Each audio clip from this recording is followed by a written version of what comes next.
3 times he came to the he stopped at the gate and then he walked away. The fourth time he pushed it open and walked up the path. Mrs. White thought of the $500, for she noticed the stranger was very well dressed. She hurried to the door and asked him in. The stranger seemed ill at ease and did not speak at once. I was asked to call, he said at last. I came from the office of Ma and Megan's. Mrs. White jumped. Is anything the matter? She asked breathlessly. Has anything happened to Herbert? What is it? What is it?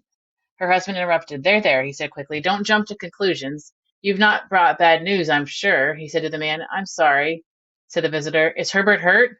Demanded the mother. The visitor shook his head slowly. Badly hurt, he said quietly, but he is not in any pain. Thank goodness for that, said the mother. Thank goodness. She broke off instantly as she suddenly realized the terrible meaning of the visitor's words. She caught her breath and, turning to her husband, put her shaking hand in his. He was crushed in the machinery, said the visitor, finally in a low voice. Crushed in the machinery, repeated Mrs. White, looking dazed. He stared bleakly out the window.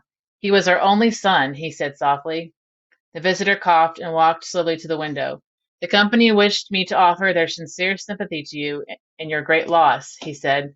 They asked me to say that Ma and Megan bears no responsibility for the accident, but in consideration of your son's service, they wish to present you with a certain sum of money. Mr. White dropped his wife's hand and gazed with a look of horror at the visitor. How much? He asked. $500 was the answer. Unaware of his wife's cry, Mrs. White fell like a senseless heap to the floor. In the new huge cemetery 2 miles away, Herbert was buried. The old couple came back to a house of shadow and silence. It had all happened so quickly they could hardly believe it, and their days were long and weary. It was about a week after that Mr. White awoke suddenly in the middle of the night.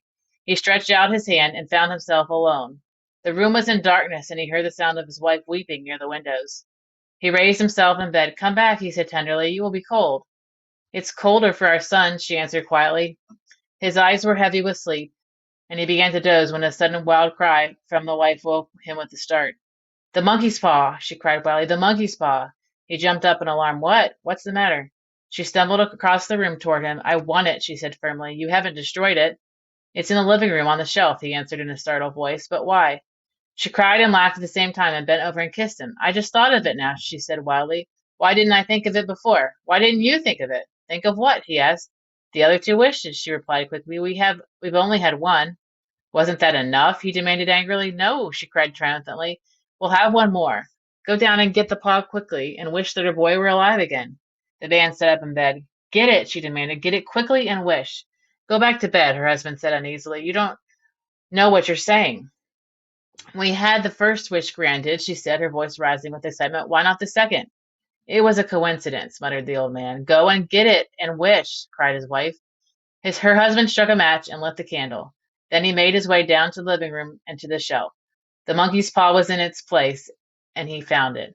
Then he was struck by a horrible thought. The wish might bring him his mutilated son, torn and crushed before he had time to get out of the house. His head spun in terror as he made his way back to his wife. Her face seemed changed as he entered the room. It was very pale and seemed to have a strange look on it. He was suddenly afraid of her. Wish, she cried in a strong voice. It is foolish and wrong, he said, hesitating. Wish, she repeated. He raised his hand and said slowly, I wish my son alive again. The paw fell to the floor, and he looked at it in fear. Then he sank, shaking, into a chair. He watched as his wife, with burning eyes, walked to the window and raised the shades. He sat until he became chilled with cold, glancing now and then at his wife who was peering through the window. After a while, the candle burned down and went out. With an enormous sense of relief, the paw had failed. He went back to bed. A few minutes later, he heard his wife returning. Neither spoke. In the silence, they listened to the ticking of the clock. A stair creaked and the darkness pressed down upon them. After a while, the husband took the box of matches and struck one. Then he went downstairs for a candle. At the foot of the stairs, the match went out, and he stopped to light another. At the same moment, he heard a soft knock at the front door. The match fell out of his hand. He stood still, holding his breath until he heard the knock again. Then he turned and rushed back to the room and closed the door behind him. A third knock sounded through the house. What's that? Cried his wife, jumping up. It's nothing, he said, his voice breaking. It's the wind against the roof. His wife sat up in bed listening. A loud knock sounded through the house. It's Herbert, she screamed. It's Herbert. She ran to the door, but her husband caught her by the arm and held her tightly. What are you going to do? He whispered hoarsely. It's Herbert, she cried. I forgot the cemetery was 2 miles away. Why are you holding me back? Let me go. I must open the door. Don't let it in, cried the old man, shaking. Are you afraid of our own son? She said, struggling. Let me go. I'm coming, Herbert. There was another knock and another. The old woman broke free and ran from the room. Her husband followed her to the landing and called after her as she hurried downstairs. He heard the chain rattle and the sound of the lower door bolt being drawn open. Then he heard his wife's voice calling to him. The upper bolt, she cried loudly. Help me, I can't reach it. But her husband was on his hands and knees, searching wildly for the paw. If only he could find it before the thing outside got in. The banging on the door echoed loudly throughout the house. Then he heard a scraping of a chair as his wife pulled it toward the door. He heard the creaking of the bolt as it moved slowly back. At that moment he found the monkey's paw. Wildly he made his third and last wish. The knocking suddenly stopped. He heard the door open, and a blast of cold wind blew up the staircase. A loud cry of disappointment from his wife gave him the courage to run down to her side. He rushed out to the gate and looked around. The street lamp shone on a deserted road.